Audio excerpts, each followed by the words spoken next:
Pagdating po namin dito, nakita namin dito yung ibang mga tao na nag-ano na sila, sabi nila pumili na lang daw. Kasi nagtanong ako, sabi ko, yan na ba talaga ang totoo yung libing ng mga nyo?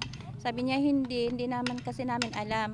Sabi nila, pumili na lang daw ng kahit saan dyan sa mga ginawa nilang cross. Sana, sabi ko, sana, pag naglibing sila dito, yung mga identify, nilagyan naman lang nila ng palatandaan o kaya yung number nila kasi may number naman sila doon sa mga logbook nila nung kinuha nila doon sa doon sa Tacloban.